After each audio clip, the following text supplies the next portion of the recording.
The moon was a cold place, but I liked it that way. Spencer breathed out and said, Man, operating control always busting our chops. Our boots clapped against the cold metal corridor floors. I smiled, saying, They're always going to do that. You just have to get used to it, you know? He chuckled. You've been here longer. I pressed my palm on the scanner and it screeched. A harsh beep bellowed. The words, "Access denied," flashed across the screen. I rolled my eyes. Spencer said, You've changed. No, people just don't do their jobs. I told the maintenance engineers about this a week ago. This should have been fixed. Spencer placed his palm onto the scanner for analysis. The harsh tone came again with the same message. Spencer lifted his hand in shock. I said, Do it again. Spencer gave me an inquisitive glare, but decided to do it again. A ding echoed throughout the corridor, and the doors spun and opened out to us. It revealed the standing platform that connected the main exterior door. The door cut us off from the empty air of the moon's atmosphere. People were out there, waiting on us. I said, It works the second time. All the corridors on the hangar floor are like this. Must be some really bad error. I just hope the new guys can handle the workload though. Spencer and I stood in the cornered-off sub-room and watched as alarm lights reflected a warning that the door was about to be opened. We were able to get new members to the team, and that team was given an important mission: to help find a door to the ends of the universe. Well, it would be more accurate to say they would help me with this mission. We stood at attention and waited as the air was siphoned out of the containment lock, and the exterior door was opened. The vehicle drove inside with its 4 occupants. Once they came inside, the door closed and airlocked, with a hiss of pressure. The resounding clanks of the environment, reverting to its normative state, kept me on edge, as I stepped down from our protective enclosure to meet the astronauts that they sent up. After I exchanged pleasantries with the pilot and the other members of the crew, I stood before the one that would be working under me specifically. He took off his helmet and revealed his steely gaze and reddish hair. It didn't fit at all. He extended his hand toward me. Hi, I'm Monty. I ensure people live longer lives, but you can call me Earl. Spencer said, Hey Earl, nice to meet you, man. Hey, Tiara. He whistled. Earth to Tiara. I snap out of it. Right, yes. I'm Professor Carlson. This is Spencer, our Chief Medical Officer. Now, I am the lead coordinator of the Chrysalis project. Also, I'm sorry, what was that about the longer life thing? Earl laughed and said, Froze your brain for a little bit, didn't I? I frowned at him. Earl took a hint and cleared his throat. As a physicist that specializes in energy production and distribution, I'm here to help with the new piece of rock that you found. The more energy we have, the more things we can do, and the more convenient life will be for everybody. That's better robots, and that technically means people will do more stuff with all that free time. It feels like a fuller life. Longer even. They sent me a clown. He might be funny once in a while, so I suppose it's not so bad. As long as he did his work and did not get in my way, problems should be few. Hopefully, you do your job well enough that I can think up new ideas to progress the human race, which includes the extra work to people living here. Earl smiled wider. Spencer snickered. Earl nodded his head and said, I love that you're self-motivated. I said, I'm sure you're going to be very motivated to do all the work coming your way, because we have a lot of it for you. Our current scientists don't have the breadth of experience dealing with this. You say, rock. It's more of a crystal, and the power output from it is massive. Earl clapped his hands and said, Great. What are we waiting for? Show it to me. I pointed at Spencer. Go with Spencer to get a checkup, and then once he clears you, meet me down at the Watchtower. Got it? He said, No problem, ma'am. I turned on my heels and went back to my workstation. Earl was full of life. Usually, the new people always were. time always had a nasty effect on people. I should know that all too well, for I have been here for 9 whole years presiding over my life's work. Chrysalis Protocol. It was my idea, from theory to study, to a $1 trillion project on the moon. But I never disappointed, and returned on all of my promises. We've already sent astronauts to Uranus's moon, Miranda, even the fallen planet of Pluto, and some other dwarf planets, through the gates of the Chrysalis, as we called it. Right now, we were working on going further than just our solar planet, and had grabbed objects, pieces of asteroids, and samples of gases from millions of light years away. If I could just power up the device even more, I could go further than our own galaxy, and find a planet that could even sustain life outside of Earth. Maybe I could find intelligent life myself, and my name would go down in history as the person that did it. Me, Professor Carlson. I would be the one who would have done that. The crystal could be the thing that could get me there. All I needed now was for Earl to figure out a way for us to harness it. Most of our attempts did not go very well.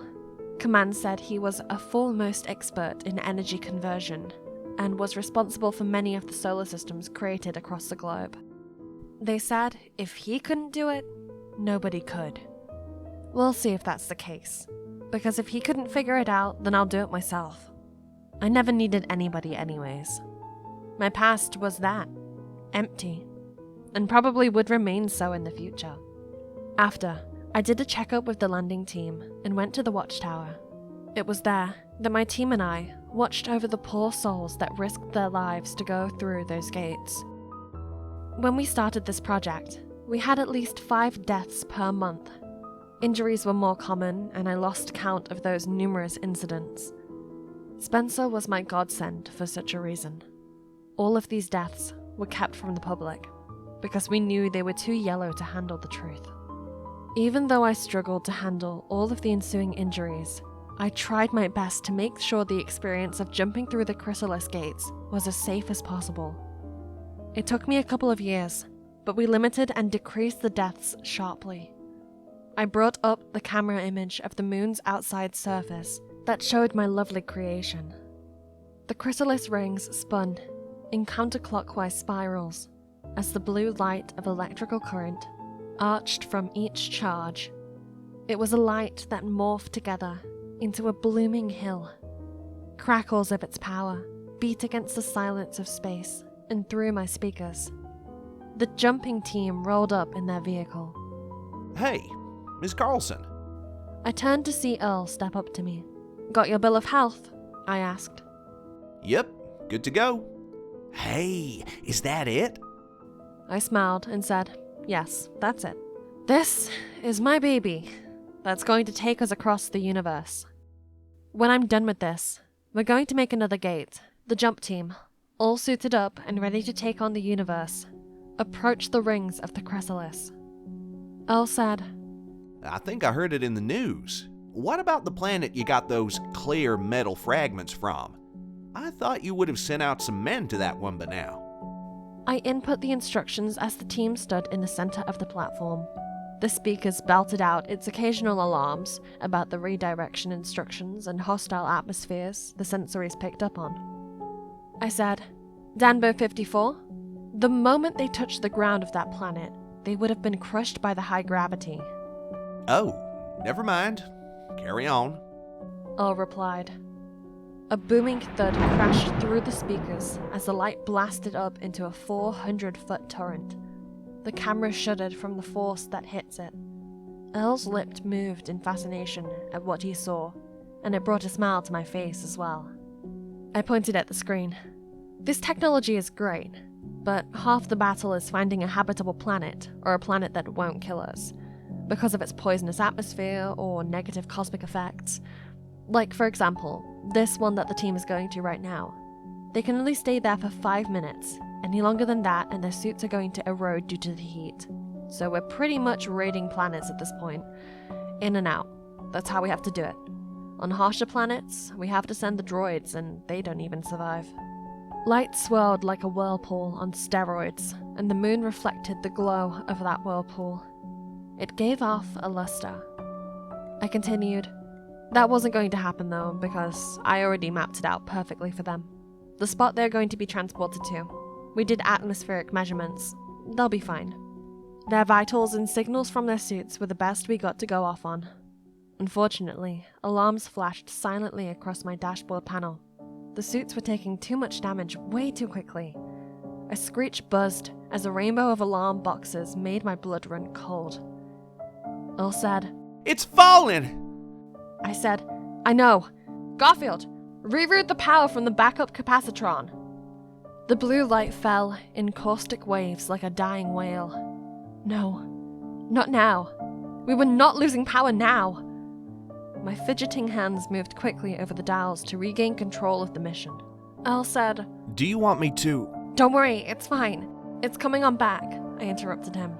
The Chrysalis soared up into the air, and within seconds the team stumbled out of the gate's blue grasp. One jumper rolled down the platform and onto the ground haphazardly. My eyes flickered to the vitals, and their hearts were still beating, even if it was a bit fast.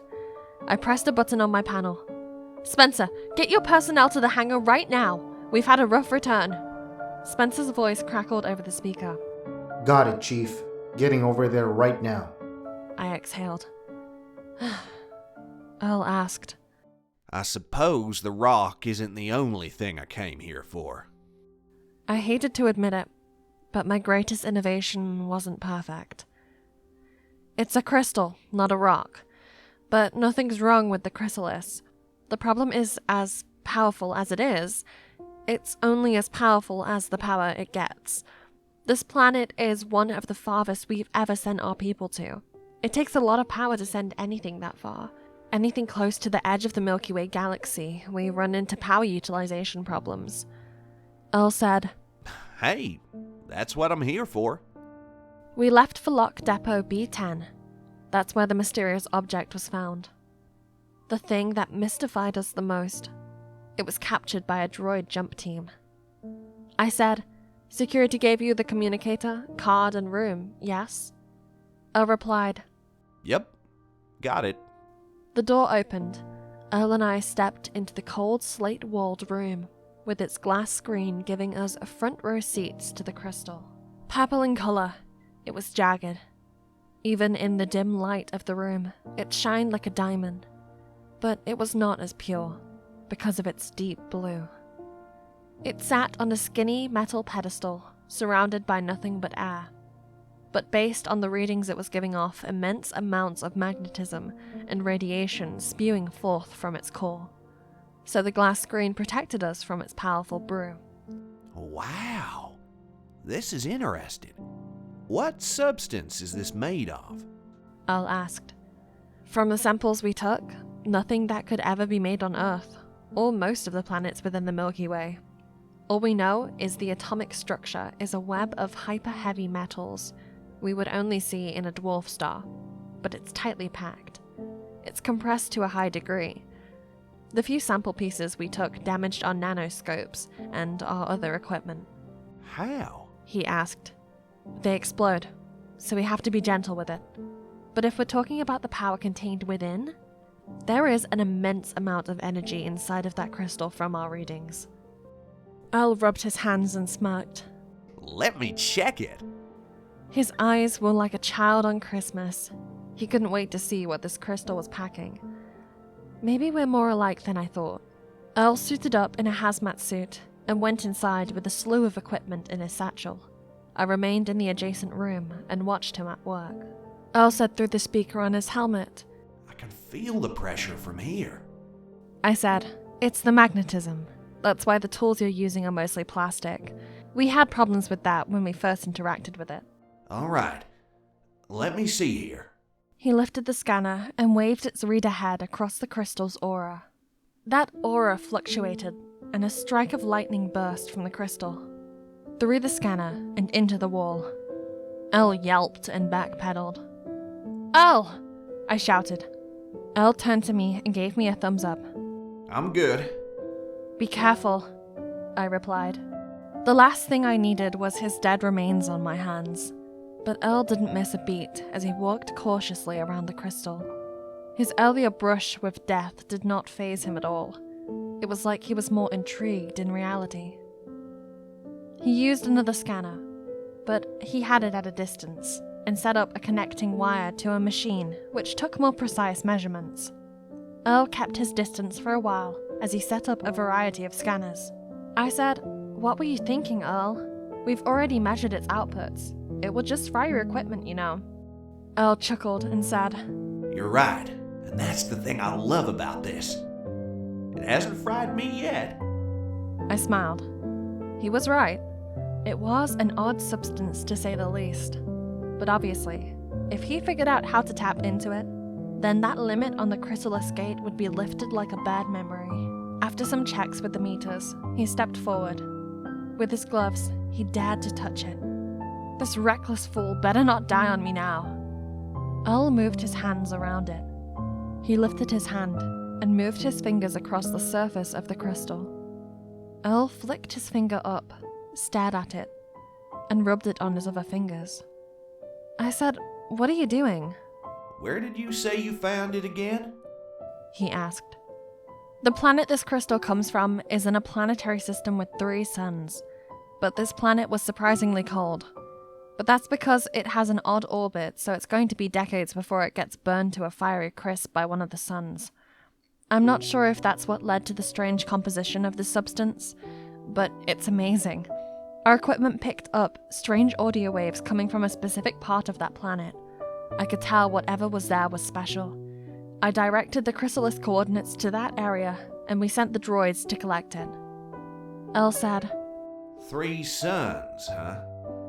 I suppose maybe I'm theorizing too much here. The magnetism this substance has could be absorbed. If that's the case, I don't think this thing is a physical object, more than it's a planetary object. Planetary object? Yeah, like a star. You're going to have to elaborate a little bit more there, Mr. Monty, because you're starting to confuse me.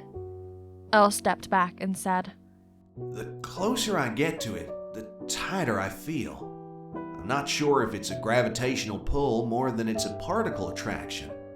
Suns operate by different rules, so do pulsars, so do black holes. All of those things in our universe affect everything else and the matter around us. I think whatever this is, you can put it in the same group, but it's nothing like any of the stuff I just mentioned. It's new, different, dangerous. And here I thought it was just a strange substance. But if he was right, this could be an even greater discovery than the existence of aliens. But this discovery was pointless if we couldn't use it, exploit it, and maximize it. I said, "In a few seconds, you found out more than I did in a few months." He shrugged. It's just a hypothesis. Still need to figure out how it's doing this. To be able to pack that much energy inside of a 3-foot frame is frightening. My communicator beeped with Spencer's indicator, so I answered it. "Yes, Spencer?" I finished up here. Where are you? Spencer asked. "I'm in the lock depot. We're coming up now. Earl, can I leave you to it?" Earl nodded his head like an eager child. I loved that enthusiasm, but I needed to temper it. "Just don't blow up the place." I gotcha. Trust me a little. I replied. "I'll trust you when you get me my new power source." I met up with Spencer and saw to the jumper crew. They were fine, and were just a little roughed up, but nothing lost, nothing gained. Everything was reasonably fine on the station, and my maintenance checks on the support machines for the Chrysalis were going smoothly. If the rest of my day went just like that, I would have been happy. Bored, but happy. Unfortunately, my life had a more interesting path in store for me. After I finished my checkup, I pressed my palm into the scanner and waited. I got a harsh tone that shook me. "Access denied" was plastered over my fidgeting hand. That hand pulled into a clenched fist. "You have to be kidding me right now! Did it spread here too?" I retracted my hand and then put it back onto the scanner. My hope was that I was going to get access granted, just like I did this morning. But all I got was another loud screech. Access denied. Again. I stared for a few seconds and almost gasped. I pulled my hand back and grasped my forehead, as if to ease the striking burn in my head. Someone's gonna get fired off of this blasted moon. I took out my communicator and called anyone at the security department to get this door manually opened. To my horror, they couldn't open their way out of their department. All they told me was that they were locked out of the systems and nobody could access anything. This couldn't be happening right now. That was a security department. If they couldn't even access anything there, what could they do? And what about me? I looked behind me and around. My chest pounded. I was stuck there. My eyes flickered around as the cold walls closed in on me. I swallowed and shook my head as my ears phased out the chaos of voices from the communicator. "Calm down," I shouted in my mind. I closed my eyes and calmed down. After a breath, I swallowed and patted my chest. With some sanity regained, I tried to open the door again, but all I got was denied. I never thought one word would anger me so much. Even trying to access the emergency keypad or trying to break into the electrical box for the door was no good. This was my station. I was in charge. Why was this happening right now? I looked up and regarded the room I was in. Once I was able to separate myself from the unsettling moment, I realized I was not out of it yet. And though this was a frightening situation, I was in the heart of my precious project. These were all support systems that aided the beauty of the Chrysalis' protocol. There must be something I could use to get out of here. I looked up at the roof and its large pipes crossing the studded metal grills. Ventilation should be large enough to hold me, but that idea was crazy. Also, how the hell would I get up there? My communicator buzzed for my attention. I flipped it to my lips. "Have you gotten access to the dashboard or not?" A crackle echoed, before a strange wave of beeps exited my speaker. The sound was sickening. It irritated me as much as it slammed against my senses in disrepute. I couldn't move. Why couldn't I move? My lips quivered as black spots grew over my eyes. A roaring sound clicked my brain into overdrive. I willed my right hand to turn off my communicator. My legs wobbled as I tumbled backwards. The communicator clattered on the ground. What was that? I blinked, and the sound I would find out was from the machines. All of them were shining brightly from their current operations. A variety of loud screeches clamor over the indistinct beeps of the indicators. Increased numbers grow from their screens. The pressure of the room's atmosphere hits me again. My teeth clenched together in disdain. The support machines got turned on, and were currently assisting in the operations of the Chrysalis gate. These machines should not be on. The only way they would turn on is if someone was operating the Chrysalis, and that should not have been possible. Only I had the authorization to turn on those gates. This was crazy, but something happened. I wasn't sure what it was, but I needed to get to the Watchtower. My breath hitched. Turning back, I tried the door scanner again, and naturally I got denied again. I hated that word. Forget it. I glanced around. There was only one way up to the top. I was going to have to build my own ladder. The highest machine was a turbine distribution disc column, but it was also the most dangerous with the intersectional blades spinning under the curved blocks, thanks to the Chrysalis being turned on. Beyond that was an extra 10 feet of distance that I needed to make up. I walked past some machines humming their restrained power, and under the vast myriad of wires, to grab an unused metal mesh, sitting there ready to be renovated into the floor of this place. The mesh contained holes that I could put my fingers through. Yeah, I could use this. Thank you to the maintenance departments for their tardiness. The back of the room had a mini lab, which was mostly used as storage with a lot of replacement parts for different sections of this beautiful network. I opened up the drawers and found various tools from screwdrivers, drills to fire torches. The pack found within was my best option to carry these. It was going to be annoying lugging them over my back, but it was worse to stay here. My choices were not good at this point. I lifted the mesh metal under my arm with a struggle and went to the turbine. Getting on top of the turbine with its huge mesh metal was not easy. It was hard for me to climb it in the first place, especially with all that vibrating from the slow spinning of the discs. So I decided to climb it individually and then put the metal mesh on top of it. I lifted the metal mesh as my arms arched. My legs wobbled as the mesh pushed me back. I steadied and moved it enough to hitch it onto the outside of the ventilation shaft. This was good enough, and after I shook my pained shoulders, I climbed up the mesh and grabbed onto the inlet leading into the ventilation. The screws were removed and I was on my way. Hot wind pounded my face and made my trek down the dark reaches of the ventilation all the more uncomfortable. The further down I went, the more I forgot about the reality of my situation. There was no light in the ventilation shafts leading out of there, so I was sliding around in pitch darkness. My eyes fluttered from the heat, and my fingers singed from the hot metal. Thankfully, my clothes protected me from much of the heat, but the crawl became a clammy experience. I wiped my hands along my neck to ease the pain of my fingers with the dwindling supply of my sweat. Not that it did much good. The maintenance team better hope I bite the dust before I reach them. I wasn't the only one that was losing myself in rage. Many noises complemented my maddening crawl towards freedom.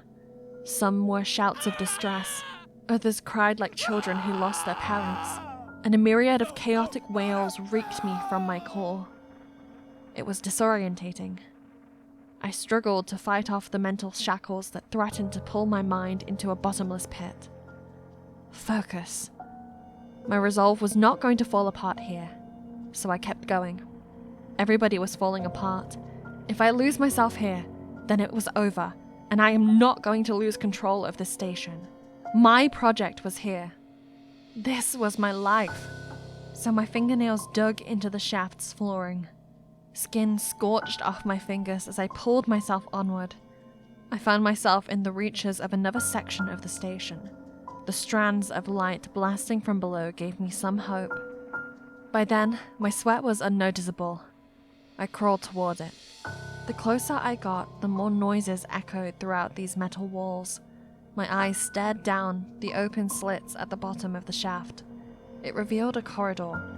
There are several people in the corridor, and they were trying to fight against the door. Obviously, that was not going to work.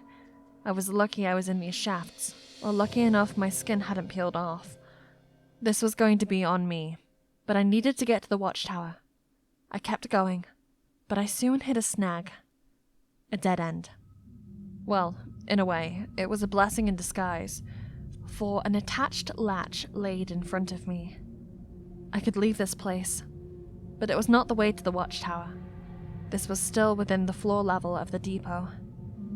There should be a part of this shaft system that runs up the station, so that the air can filter into the empty atmosphere of the moon. I was tempted to try and find the shaft that would lead me up there, but would I even find it in this darkness? When would I even find it?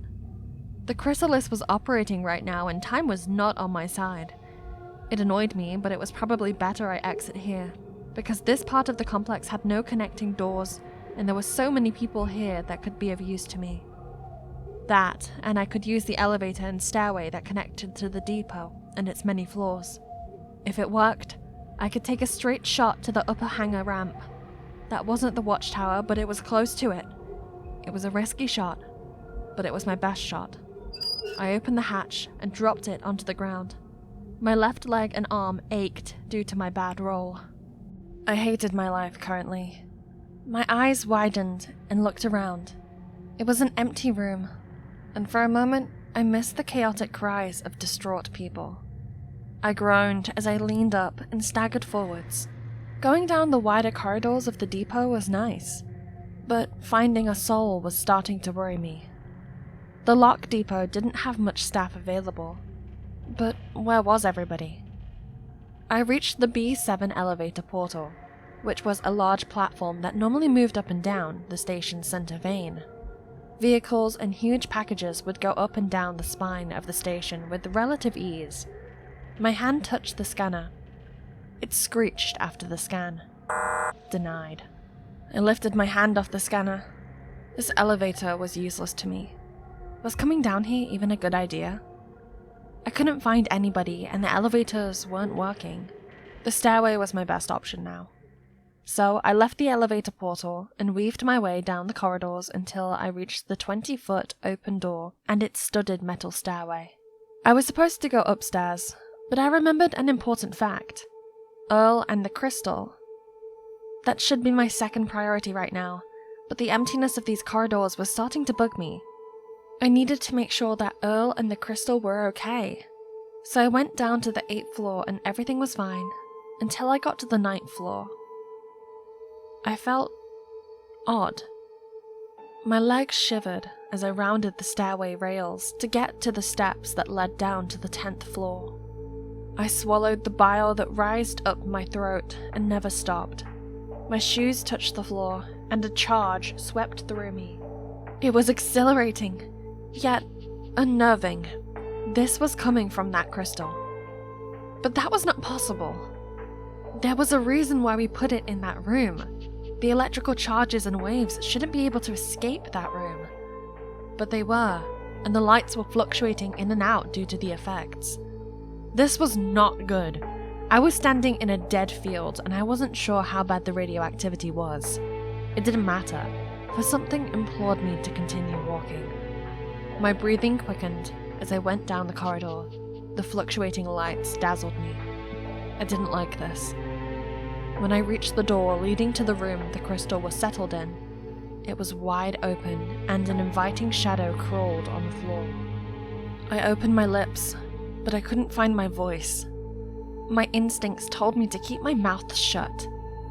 Something was wrong here. I stepped up to the door and was about to reach my hand inside when a clank echoed throughout those hollow halls. My head turned, and I stared down the corridor. There was nothing more than brief flashes of light and darkness. A light flashed on and showed a jumper droid standing there, titanium built and standing at 6'4". The once serene blue sea that would be the eyes for the first time in 9 years didn't seem so comforting. They were cold and deadly. I froze. The light dimmed and fizzled out.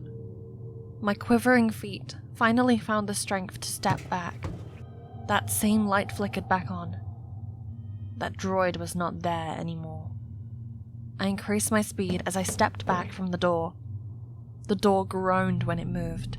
Lights flickered as my eyes shifted to the door that revealed nothing behind it. I held my breath, but the droid took it when it reached its hand out and grasped my throat. The back of my head hits the wall. My throat squeezed as those metal fingers enclosed further. Those blue eyes burned like frostburn. Black spots splattered around the edges of my eyes. I gasped and soon exhaled. Nothing. Basking in the stringent light of his widening eyes, I lost myself. The pain of my throat left the confines of the cracked bones. It gripped me senseless. My chest burst forth with pain as my failed slaps and clutches on the droid's arms echoed in that fruitless fight.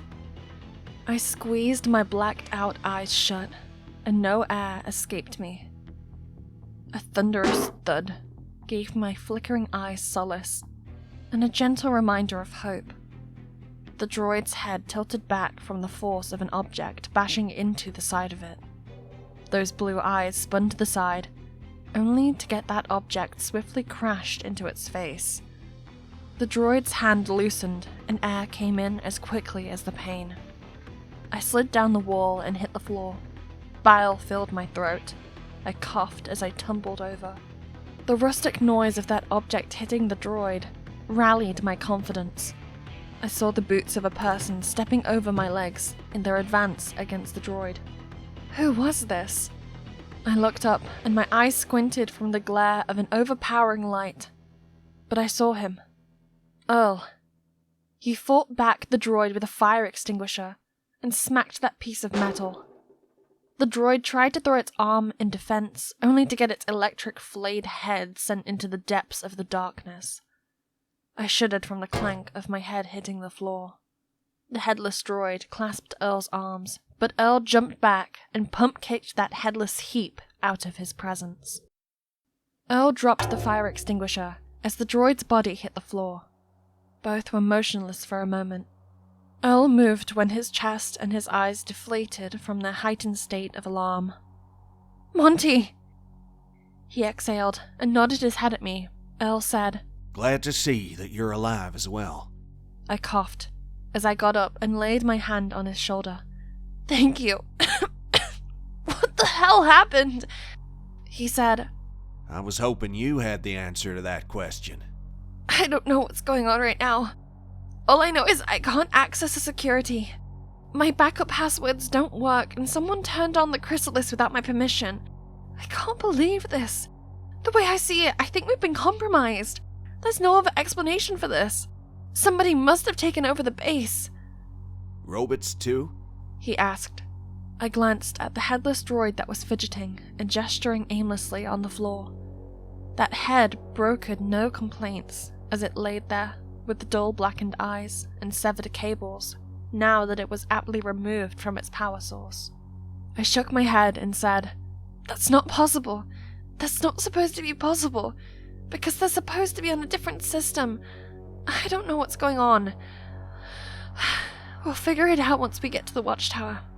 Look, the crystal. Why did you let the radiation escape the containment room?" He said, "I didn't. They took it. These robots took it, and that's not the only thing they're trying to take. If they can't catch you, they kill you." I gripped my head in shock and dismay. This couldn't be happening right now. I must be having a nightmare.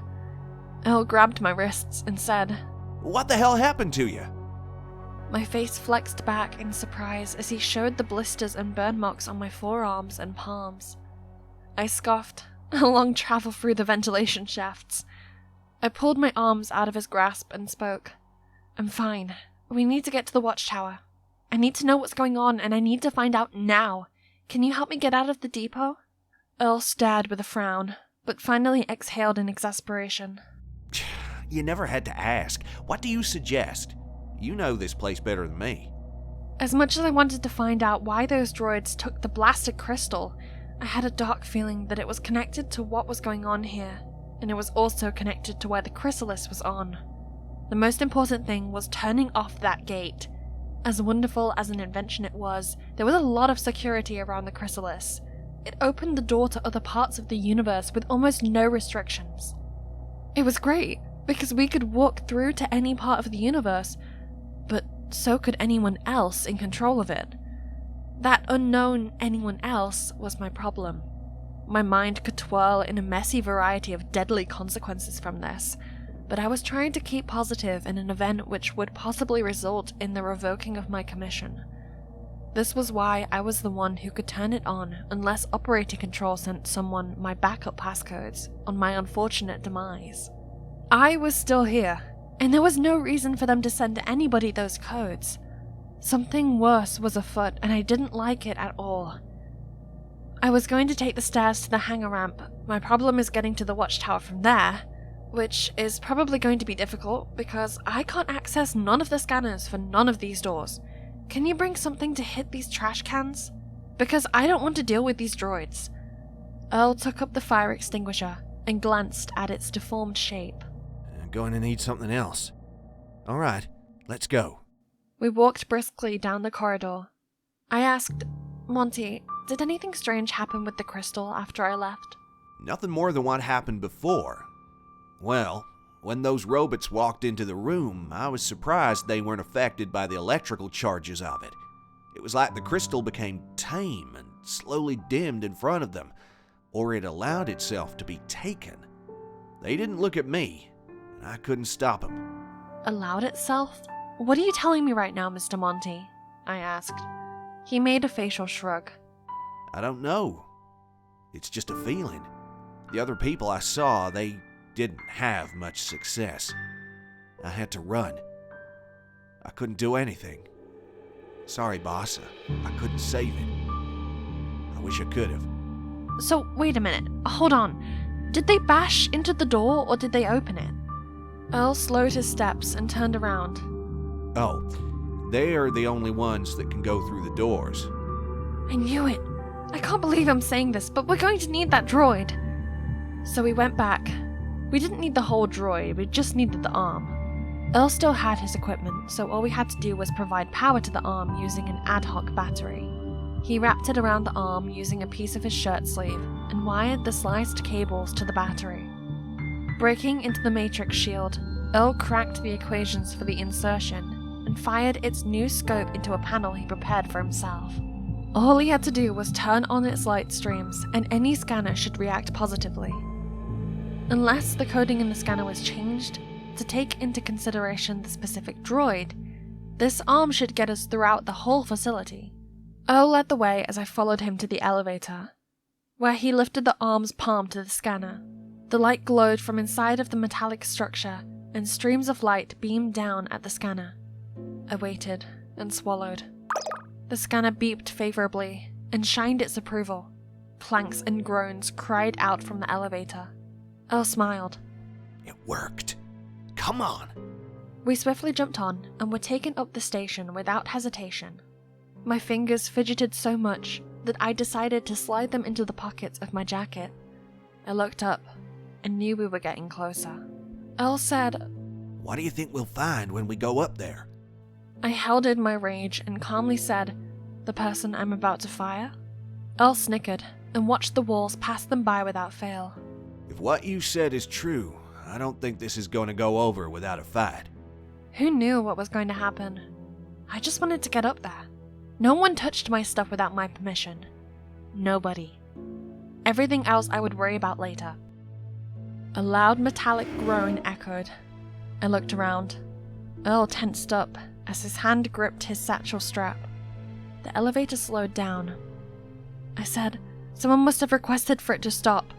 Someone else is coming on. Earl turned to me with narrowed eyes. If the scanners can only be activated by the robots, who could request it to stop? My heart stopped. He said, Carlson, stand next to me. I walked over to him as he pulled out a hammer with a pick from his satchel. My shaking got worse, but I tried to rein it in with little success. The elevator stopped. I wasn't sure which floor this was, but once those doors opened and revealed those droids, the floor I was on was the last thing on my mind. 4 of them stared at us. 2 were at each door. You gotta be kidding me. Earl said. The droids walked towards us, and Earl did not hesitate when he swung that hammer. One got smacked in the head, while the other droids tried to overwhelm Earl, but he swiftly weaved around his hammer with the skill of a drunk police officer. A droid grabbed my arm, so I kicked at its chest. My boot merely grazed the surface, without much damage. The droid's hand tightened. It hurt. Carlson! Hold on! Earl yelled. That droid pulled me as its other hand reached for my neck. No, not again. My arm bashed into it, but it rebounded and caused me to lose my footing. I dropped onto the ground with a thud. My life was overcome with terror. In that dismal moment, it was a stark reminder of everything I hated to admit. That hand came down for me, so I pulled my head back. My head hit the metal and rebounded with a reverberating echo in it. Darkness consumed me and my eyes. The droid's hand came closer. My legs thrashed about and hit the droid's legs. The droid fell over and tumbled onto me. Distortion grabbed my mind. Carlson! I blinked, as the whistle-screech groans of the droid's mechanics kept me active. It alerted me to my situation. My legs hit the droid in its torso. It flew upward, and a hammer curved up into the face of the droid. The droid falls in a hapless disgrace onto the elevator scanner. I gasped. Carlson! Earl asked me before looking away to the side. Stay there. He ran off.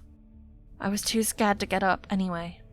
The elevator shook, and I vibrated from the tremor of it. Momentary glances around me revealed to me that the elevator was moving again. My hands grasped my face and wiped down the length of it, in the cruel fear that shackled me. Those shackles needed to be thrown off of me, and that was going to start now. I turned around as another droid clattered against the ground. Hands gripped my shoulders. I threw my arms up wildly, and Earl stepped back. The back of my neck became hot in embarrassment. I said, "Sorry, I thought you were one of them." Earl looked up and said, "Thankfully, I'm not, but I have a feeling we're gonna have to come off this platform." I followed his gaze and knew that he was thinking. And he wasn't wrong. Because as soon as the elevator's platform neared the next floor, the metal gears started grinding and slowing down. Were they going to do this on every floor?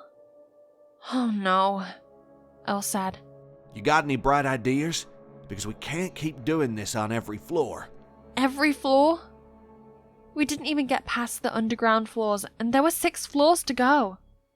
I tried to focus and think about a possible way out of this. There were no large ventilation shafts around this area, but since we passed the 3rd locked depot floor, there were structured ledges across the columns.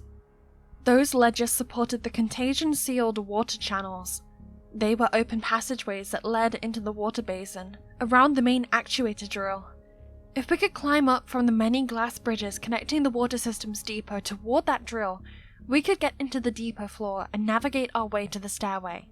It was our only way out of this death trap, but it was not a safe path to go through. But what choice did we have? My hand fidgeted as it came forward, but the moment it became clasped within his hand, I became as steady as a sailor's stomach. "I have an idea, but you're not going to like it," I said. We stood up. Earl said, "We'll worry about that after we survive this." I glanced around at all of this carnage. Metal fragments and pieces laid everywhere. Many of the droids lacked a head, which unsettled me. Droids shivered, as if they were cold, but their programming became so merciless. Was I going to have to fight my way through my own station? This was not how I dreamed of spending my day. And that assumed that we were even going to survive the end of the day. Looking at all of this, and what happened before, made me realize how dire my situation was. My life was in danger. This wasn't a simple bad employee. My throat seized up as Earl pulled me with him. We were climbing up the surrounding columns. The walls took the brunt of our feet as we pulled ourselves up there. Doors opened and droids stepped in. I glanced back and one of the droids glared at me. My skin would have been stripped away if it could fire out beams from those eyes. We struggled to move our feet across the narrow ledges, but we ducked low and ran down the passageway. The suffocating air kept us on edge. My hands slid across the walls until we reached the end. When I looked down, and the endless depths of the water basin greeted me, I swallowed. It was black as the night down there, with a burst of lights twinkling around the actuator drill. That drill was a huge rod that spun slowly, but at the top held a vast connection of wires and Inspimian blocks. The energy transferred from it was immense, but now was not the time to be awestruck. "I'm really starting to not like your idea," he said. I replied, "You can go back and say hi to the droids if you want." "Nah, I'm good. I prefer what we're doing right now." I chuckled nervously. This was the best we could do for now, but we were still on the edge of losing ourselves if we made even one misstep. It only needed one, and that's what frightened me. We climbed down to these slimmer ledges and took great patience to walk to the other side where the bridge was. Once we pulled ourselves up and got onto the bridge with a crushing shatter of the glass onto the metal floors, we made our way briskly into the darkness of the corridors. We were able to find workers who were trapped down there. They were really happy to see that their leader was trying to regain control of the situation. I should be chastised, just for even allowing this to happen. Personally, I didn't even consider myself a leader. I was just a lead scientist in charge of everything that was going on here. Everybody in the station was self-sufficient and did their job without me having too much oversight, because it was unnecessary. All of us are self-motivated people. We all wanted to see this invention, my dream, the Chrysalis, to succeed. The workers told me that they lost control of their systems as well, but they weren't attacked by the droids. At best, the droids only watched them. A creepy existence indeed.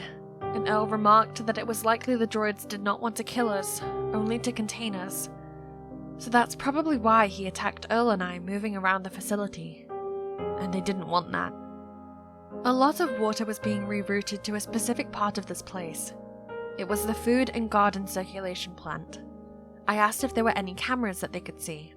There wasn't, but the security room was on the other side of this department. Our only problem was getting there. For now, those workers decided to stay where they were, considering the danger that was outside of their walls. I promised them that I would deal with the situation as quickly as possible and send for them. Earl opened the corridor door, using the droid's arm he stole, and we were on our way. We got to the corridors of the security department, and my skin crawled when the blood stain caught my eye. Earl paused and stared at the long line of it that crossed the corridor's length. I said, "What is that?" Earl groaned and cut his eyes away from that dismal sight. He said nothing, and I didn't think the answer would help me. We came into the security room, which was a mess of dropped objects and cracked glass. None of that interested me. The screens above the security dashboard did, and they showed a baffling sight. Workers huddled together in rooms and corridors. Droids walked down the corridors with a purpose. Unconscious people were being pulled or carried by droids. A few people ran through the corridors with droids slowly following them. It was madness, but once the shock wore off, I narrowed my eyes at the camera screens that were out. The cameras of the food and garden section, plus the Watchtower, were nothing but white noise. Earl said, "Carlson, you see something?" I swallowed and shook the terror off of my hands. "We need to get to the Watchtower now." Earl took out taser batons and gave one to me. Not that I would ever use it, but I might have to. The idea scared me. I swallowed what was left of my piece and moved forward. Our quick ascent up the stairway took us to the hangar ramp as hoped. Earl walked in front of me and I followed close behind. A part of me worried about what I would discover once I reached the Watchtower. But before that, the hangar held deeper secrets. Earl stopped at the end of the platform. Beyond him was a stairway, next to a large slide ramp for vehicles to roll down the elevator platform. I was about to pass him when his hand gripped mine. "Carlson, can you explain to me what they're doing right now?" We stared down the adjacent corridor to the hangar receiving room. There were a lot of droids down there, all working together to build up unrecognizable machines on the ground floor, next to the door that led outside of the station. Now, this was concerning. I wasn't sure who gave them those instructions, but since that door was the main exit and entrance out of this forsaken place, it worried me how we were going to get past these droids. The only other way out of the facility wasn't exactly the most comfortable. I said, "If I was to estimate, I would say half the droids were down there. Their goal? I'm afraid to say it. Maybe a welcome party?" "For who?" Earl asked with a scowl. I didn't want to answer that question. More than that, I didn't even want to think about it.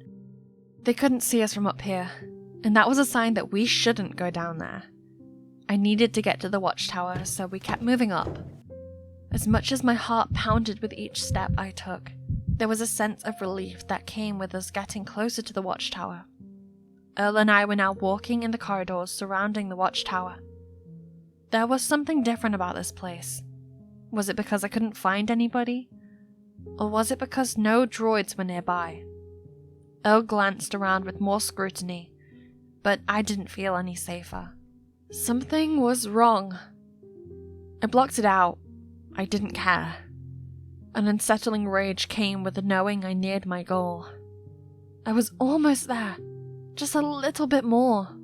We walked through the corridors rather easily, until we got to the last door. It opened, and revealed the empty control room that oversaw the Chrysalis. So much relief washed over me as I rushed forward.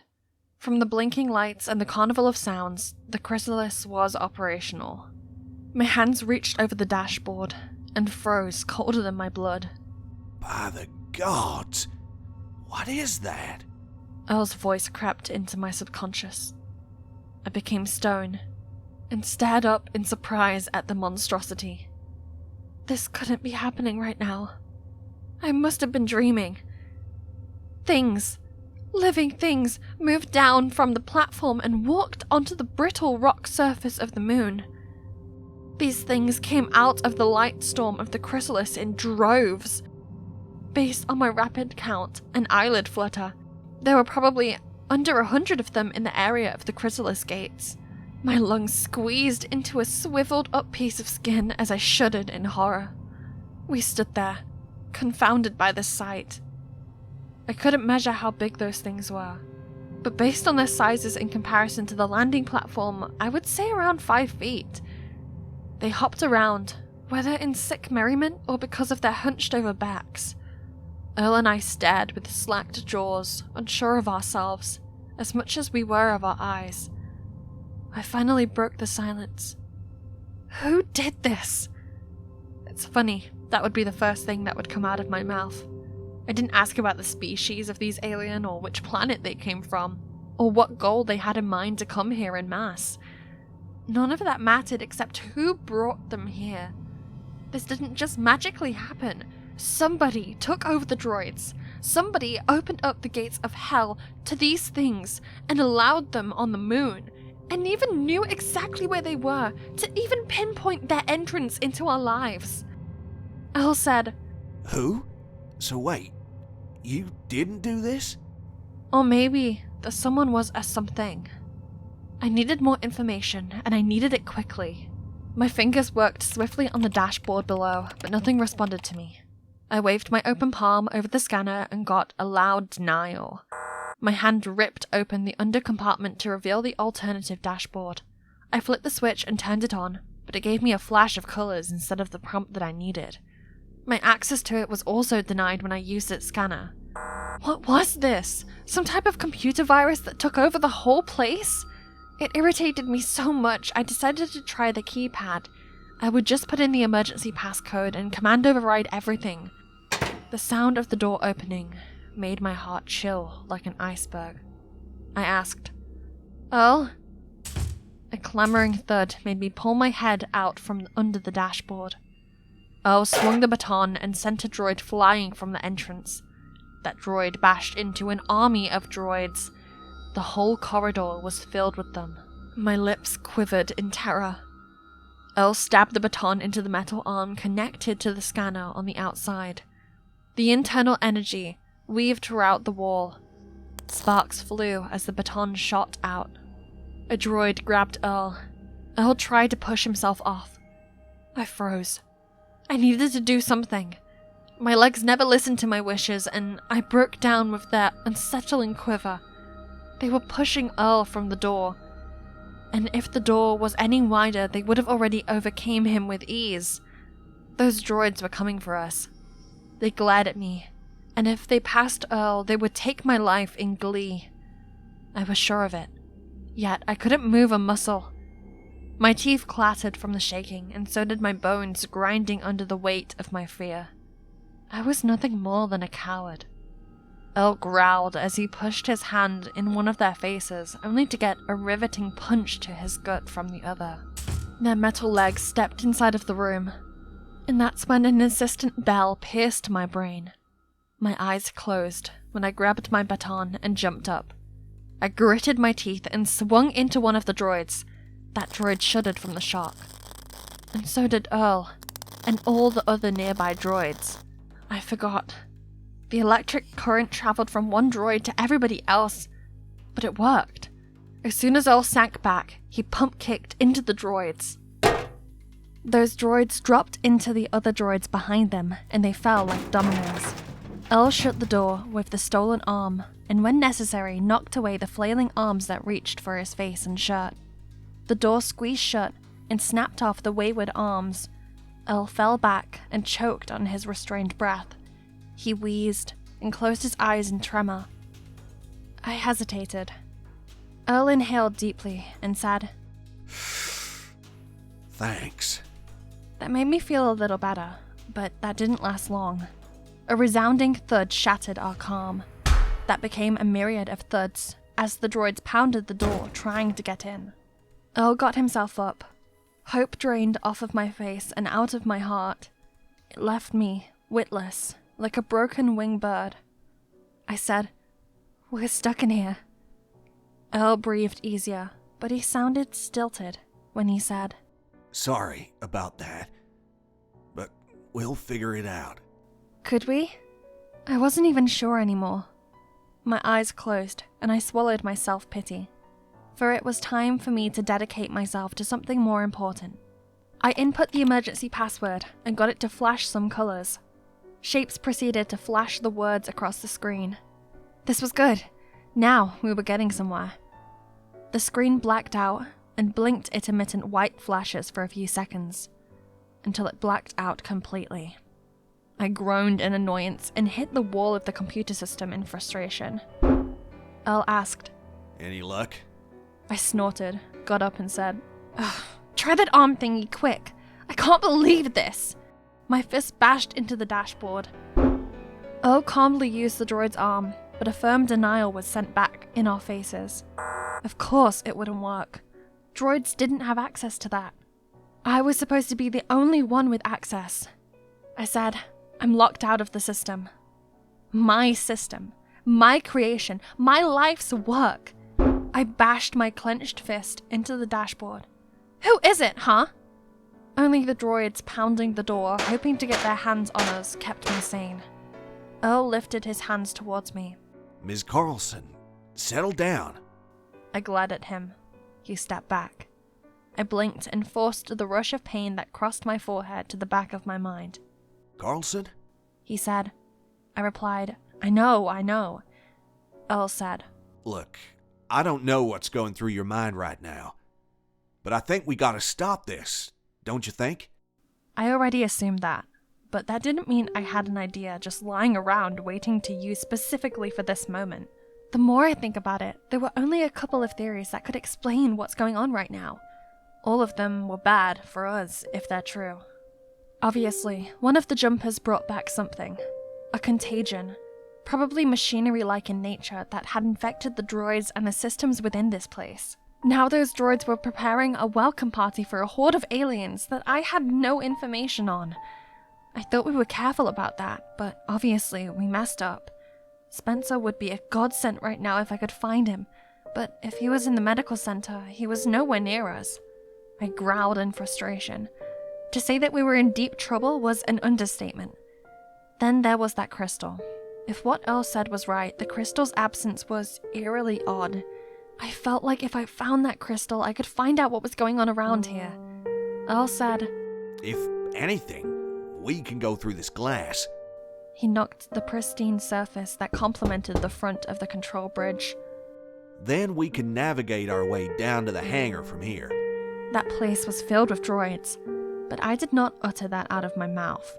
I didn't want to dump on the optimistic plan, which was pretty much our suicide plan at this point. Earl continued, So, if you've got any ideas right now, it would be very much appreciated. Because based on how our evening has been going, I don't think those monsters are coming back to have some barbecue. My head flared in pain from the calculations, so I rubbed my temple. I said, Okay, we can shut it down from here. Earl said, Can we destroy it? Maybe I can destroy this control panel. You destroy that control panel and I'll hate you. Even if we're desperate enough, we don't know how it will react. We might make the situation worse. Earl said, There's aliens coming in on our surface right now. We don't even know who they are or what they want. I may not be an astronaut, but this doesn't look good, Carlson. We need to do something. I know, I said in exasperation. But what was I supposed to do? I couldn't destroy my dream just like that. That would have been crazy. No, there has to be some way I could stop this without destroying the Chrysalis. We couldn't get into the controls, but we could still affect the machinery. I said, No, we need to cut off the power supply. That's what we need to do. Earl replied, Usually I'm powering things up, not shutting them down, but it's still in my skill set. I nodded at him, as if giving confirmation. Earl first cracked the glass with the hammer, and then he grabbed the chairs. With powerful lunges, those chairs broke through the glass and opened us up to the unbridled mess that was this maze of a station. The whole place was built to support the Chrysalis protocol, and I was going to take it back by any means necessary. I am not losing this place to any disgusting alien from an unknown world. We climbed up and out of the Watchtower and onto a skinny ledge 50 feet over the hard roof of the hangar. It would have been a bloody bone-crushing death if we dropped from here. Breakfast splattered up my throat, but I swallowed it, in the horror of my position. My hands held tight to the wall as Earl and I moved slowly across it. We climbed down into an adjacent corridor and swiftly ran out of that area. I gave Earl the rundown of what we were going to do. The goal was the room where all of this started. Deactivating those supporting machines was going to be a pain for me later on, but I had no other choice. Because Earl was right. We needed to do something, and on our way there, he did give one chilling remark. Those Chrysalis gates could be pinpointed to Earth for an easy and simple invasion. The idea sickened me that my life's work would aid in the devastation of Earth. It was the complete opposite of what I had always wanted. I had to cut the power off. We reached the area, but from a distance. Loud clanks swept over the messy cries of people. A lot of them. Earl turned to me and said, "What kind of stadium atmosphere is happening over there?" I said, "Sounds like a blood match to me." We were half right. We walked out of a corridor of shattered and bent metal parts to see a circus. Our workers were fighting off a stream of droids coming out of an opposing corridor. I wasn't sure if I should be happy or horrified, but their distraction was our benefit. It gave us a straight shot to the place we needed to get to, and on the way there, I found other workers who were happy to see me and asking me what I was going to do. Even though I told those people in the water management department to stay put, they didn't for long. The droids came for them, and everybody else they initially left alone. I wasn't sure if that was because I tampered with the Watchtower, or what was going on in the gardens. From what I heard, Spencer and some other workers went down there to stop this huge machine that the droids built. All they could tell me was that the whole place was cast in a purple glow, and an incredible pressure radiated from it. Earl said what was on my mind. "That has to be the crystal." As crazy as that was, I had to decide on the more important thing being shutting down the gate. Once that was done, I could focus on dismantling those droids. So we made our way there. The door was opened, and I stepped inside and immediately got a surge of wind in my face. All of the machines were working perfectly. They weren't going to work once we were done with them. Even as I tried to access the controls of the machines, a sense of guilt rippled through me. This was going to damage the energy channels to the Chrysalis, but it was a small price to pay. A blood-curdling scream ran my heart colder than a river running through the North Pole, and it didn't sound far either.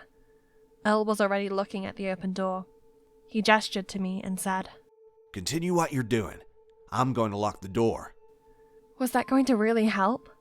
I swallowed and wiped my brow of the sweat. My problem was physically stopping these machines. It was still hard for me to get myself to destroy millions of dollars worth of equipment. My mind could imagine it, but my hands couldn't do it. I said, "Monty, can you do something for me?" Earl closed the door and stared at me with a raised eyebrow. "I can remove the access cells on the vibronic sealer. Everything else, we're going to have to destroy these things. I don't even know how this is going to affect everything, but at least the Chrysalis will stop. The Chrysalis won't run without the majority of this stuff." Earl made a momentary glance around the room with narrowed eyes and took out a hammer. He said, "Let's start with the loudest. Find cover."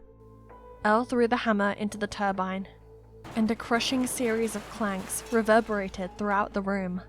Sparks fly as the mangled metal screeched, due to the turbine shunted off of its axis from the foreign instrument. Metal shards flew out enough for Earl and I to shield our faces from its wild barrage. It absolved me of guilt to let Earl do it rather than I. But I knew deep down, it should have been me, This was my responsibility, but I was too much of a coward to do it. Watching Earl, I cringed when I saw the sparks fly and the metal parts hit the ground with no remorse. It hurt, and it was weird for me to feel something for a bunch of nameless machines. Or was I so entrenched in my hope to rescue Chrysalis that I couldn't see further than my dream? A loud thud from outside forced me to glance at the door. Don't worry. I locked us inside. I gasped and replied, "Does it look like I like claustrophobia?" Earl smiled, and before I could speak, a burning red flame plunged through the door. My eyes widened in horror. It was not one of the droids. Earl grabbed my shoulder and said, Carlson, we gotta go. I replied in a whispered hiss. Go? Go where? We're stuck in here. He pointed up at the opening in the ventilation I created. I wanted to vomit. That was the last place I wanted to go through right now. That amazing blade cut through the door, pushing aside the metal and melting it at the same time. I gritted my teeth and ran with him. Dwindling fires fell on me as my boots crunched into the metal shards. We climbed up the mesh. A bang made me turn around and see that insidious face. With a pig-like snout, they hide their sharpened fangs. Their yellow eyes, glowing, peered into the debris-filled floor. But it already figured out my true location when it looked up and snarled. My body shivered in a mass of fear that froze me. Carlson! Droid stepped in and over the sliced-out section of the door. The alien beast stood between those droids, as if they were his bodyguards. Those droids used to serve us. And not only have we lost them, but we also lost control of the station. If there was one thing I made clear at that moment, it was that the Chrysalis protocol would not fall into their hands. Carlson! I looked in front of me and continued climbing. Earl grabbed my shoulders and pulled me into the darkness. We traveled as quickly as we could, assuming we were being chased. And we were. A loud creak preceded the shaft breaking down from the droid's hands pressed down on it. I looked back to see the droid's scary face in the deep darkness. Earl yelped, and that's when I saw the alien's blade cutting through the shaft. He drifted back, and my arms shuddered in fright. On either side of us was a murder. I needed to do something, but what? We were cornered. Earl reached out for me, but the blade cut up and made him retract his arm. That blade spun around the shaft, and the shaft cracked from within. My shoulder bashed into the shaft's wall. The shaft shook and threw Earl and me around. Only 2 small sections of the metal remained, and threatened to break. The shaft bent in and snapped in one section. I tumbled back from the chaos. Now only 1 section remained. Carlson, hold on! Earl reached out his hand while I pushed my forearms into the side of the shaft to stop myself from falling further. The droid grabbed my shirt and pulled me down as the screech of the shaft's destruction cried louder. It was breaking apart, and I couldn't reach Earl's hand. I gritted my teeth and spun my arm back to smack the droid's arm. A mere thud was all I got out of it as the droid climbed towards me. The shaft groaned its complaint, but I needed to do something. A blade burst through the shaft and almost through my ankle. My heart threatened to come out of my chest. The shaft kept tearing as the blade slid out of the metal with a spine-chilling screech. Carlson, jump! He said. Jump where? I could barely get out of the grasp of this droid. The blade went up, and I pulled my chin back from the sharp point. My back hits the wall of the shaft, and it groans as it went vertical. I crashed into the droid screaming, and the droid's cold arms wrapped around me. My legs dropped into the droid's chest, and tried to leverage it. Earl spun out an electrical wire from his satchel around his waist and tried to reach down to me. The droid grabbed my legs, so I kicked it. A clattering bang followed the droid's uneventful fall into the burning turbine. The blade blasted through the shaft and sliced into the upside of my elbow. Ah, damn it! I winced and pushed into a side of the shaft to make my body a smaller target.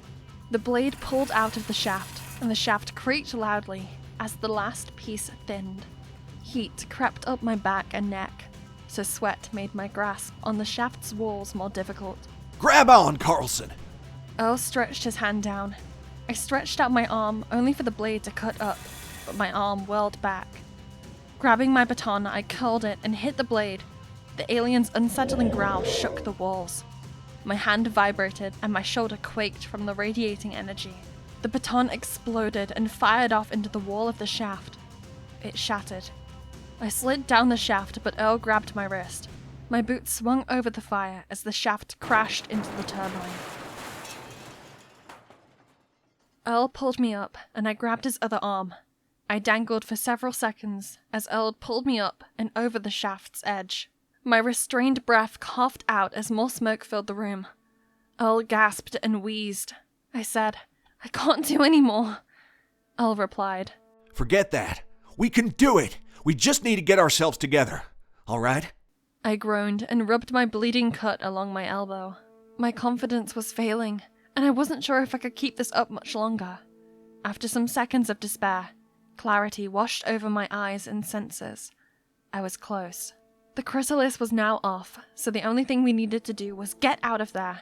I said, "Yeah, fine, I'll do it. Just give me a minute. I'm just a little tired." Earl laughed and said, "I feel you on that one. At least I'm getting the best workout in years." I replied in a raspy gasp. "What do you say? You're getting all that new energy?" Earl chuckled so hard he choked. It was good to have this moment of banter, because if things kept going downhill, we probably weren't going to have any more of these moments. There was no way to be sure where we were going, but as we navigated the shadows, the creaks of metal under our feet and the shallowness of our breaths were the only thing that reminded us we were alive. No heat suffocated this space now that the support machines were down. The darkness was an easy trickster, but we soon came into the light. Beams of light blast from the slits in the bottom and reflect across his face with a gentle mesmerism that pulled me toward him. Earl said in a gasp, "Carlson, you still with me?" I inhaled and tried to steady my racing heart. "What do you see?" I said. He said, "I think we found the crystal. I don't know what this is because this don't look right to me, Carlson. It doesn't look right to me at all." He was right. When I stared down, I saw the crystal, but it was on top of a tall tower of crushed metal and rock that melded together in this strange concoction that rocked my constitution. On that tower were my workers, but they didn't look alive. All of them were shirtless and laid motionless. One of them was Spencer. I choked on spit to see him. Symbols of some odd language were scribed into their backs, while the droids stood around this tower in some sort of sick reverence. The only figures that were moving were the alien monsters, and they looked agitated. As they moved in and out of this space that was largely burnt to the ground, they were carrying wires. They gestured in aggression and shouted at one another in a strange language made of distinct grunts and snarls. I reasoned it was spoken from the gut. The crystal was pushing out these immense amounts of radiation. I could feel it from here, and that might be the last frontier. The droids started moving and helping the aliens with setting up a ring of electronics around the tower. My lips twitched. Earl said, "They're building a way to transmit electrons from the air into those megatrons. But how are they?" "What are you thinking?" I said. He said, "I think they're trying to siphon energy from the crystal." My heart stopped, and as we stared at each other, we already knew what it was for. The Chrysalis gates. I said, "We have to stop them. We can't allow them to turn it back on." He groaned and said, "Oh, that's easier said than done. We have no weapons. They're all over the place and we can barely walk the corridors without running into one of them. I don't know, Carlson. I think our best option would be to escape." I snorted and tried to contain my irritation as much as I could in my voice. "Escape where? We're stuck here until they send help over, and we might not even survive for that." My voice cracked and I whimpered. We were stuck. Every option seemed hopeless at this point. They were going to catch us. There's no way we could continue this cat and mouse chase forever. Earl leaned out of the light and closer to the darkness, so only his breathing kept me company. I tried for so long to hold it in, but they flowed and they dripped without hesitation. It was over. We couldn't stop them. Carlson? He breathed out with such sincerity, but it didn't make me feel any better. My hand wiped across my face and broke the flow of tears. I said, "What?" Earl exhaled in exasperation, as if he was about to tell me my parents died. I froze and stared at him. Earl hesitated as his face morphed from the clash of emotions inside of him. Those emotions didn't clash inside me. They exploded. I shook my head in slow determination at the words he hesitated to say. "No, don't you even dare suggest it!" Earl grinned, but it was a sad one.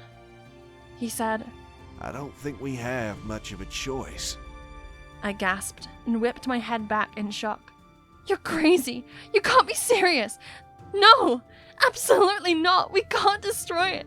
That's our salvation! Our future! You can't be serious!" Earl replied unfazed. Did I stutter? Carlson, we have to do this. If we don't destroy that thing, God knows what is going to come through and take over this moon. We have to take it down. No, let's think rationally here. We just have to turn it off, okay? The crystal is below us. All we have to do is take it from them or just... I don't know. Destroying it is a good idea. But we'd probably blow this place up, so maybe not a good idea. We can just sabotage them. Tiara, he said. I shook from the flatness of his voice. Or was it because he called me by my first name? It was a personal gesture, but it went right through my mental quagmire. He sat there, not looking at me, but at the wall.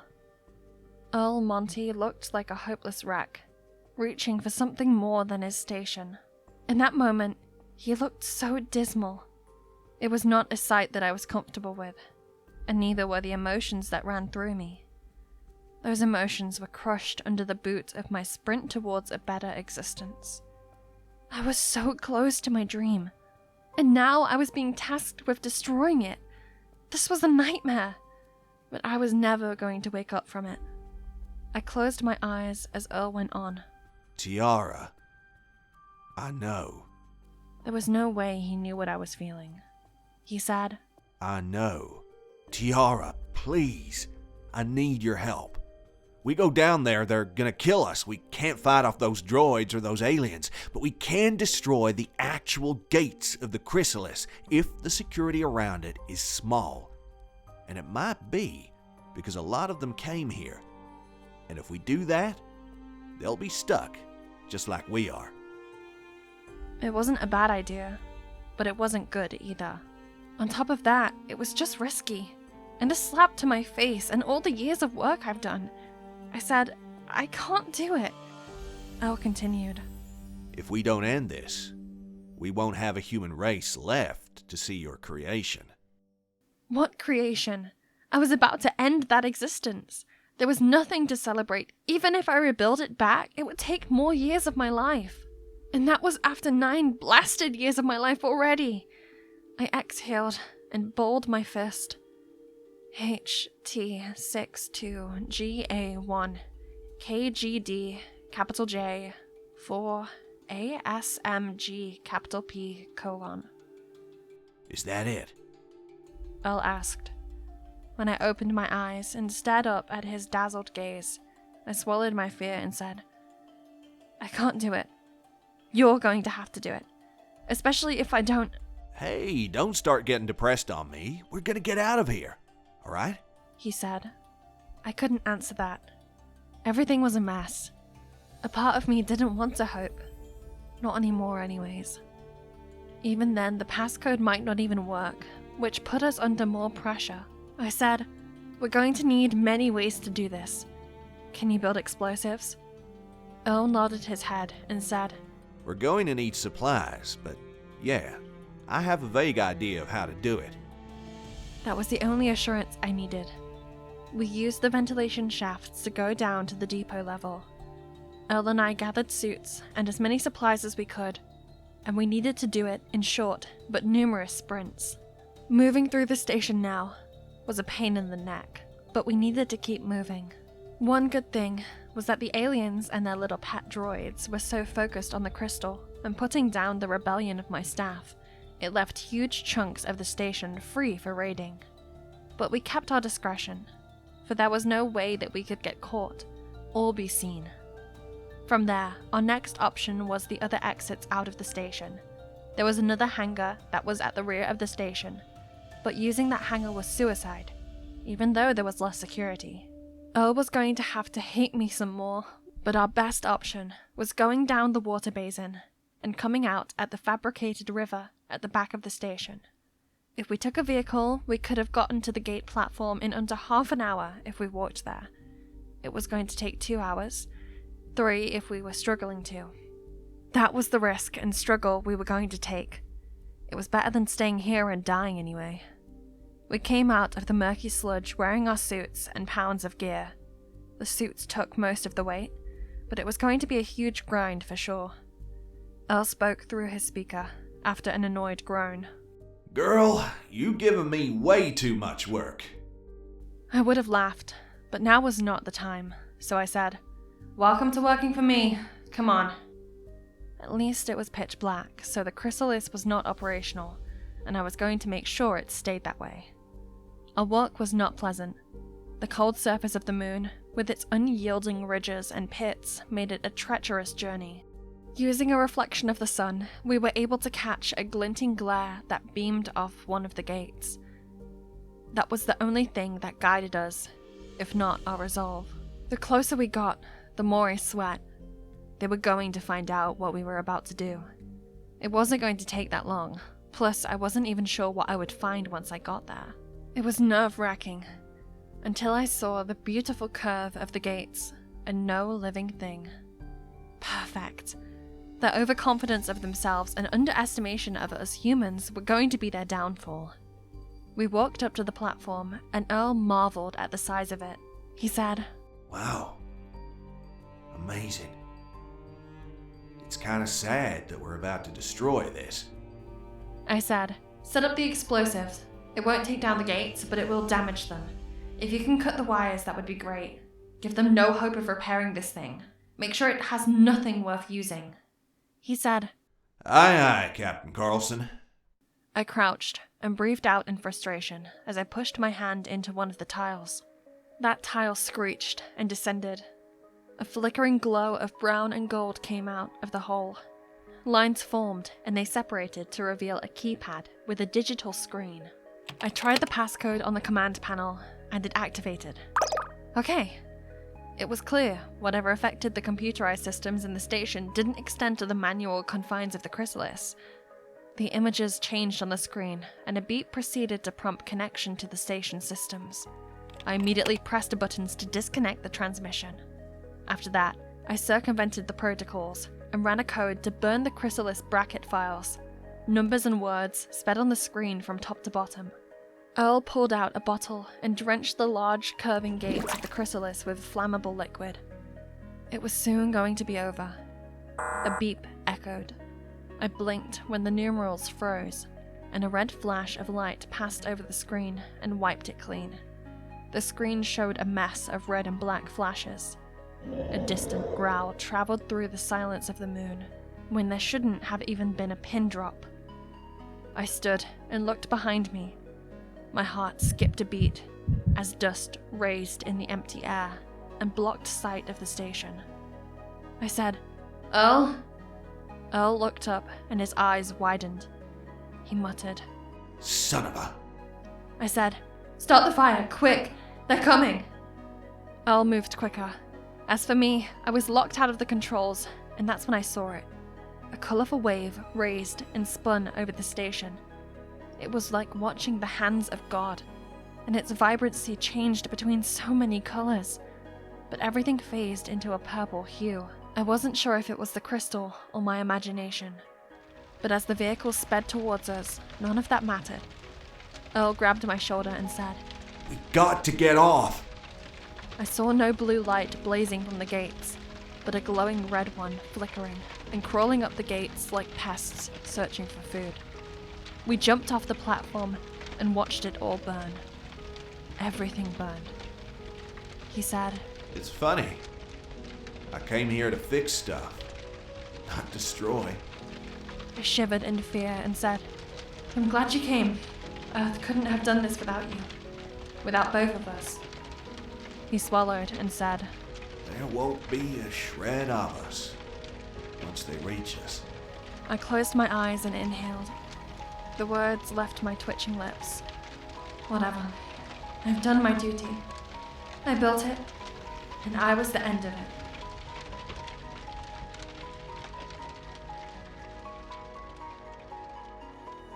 Hey sci-fi horror fans, it's Kira Rhodes. If you enjoyed this story, make sure to give it a thumbs up.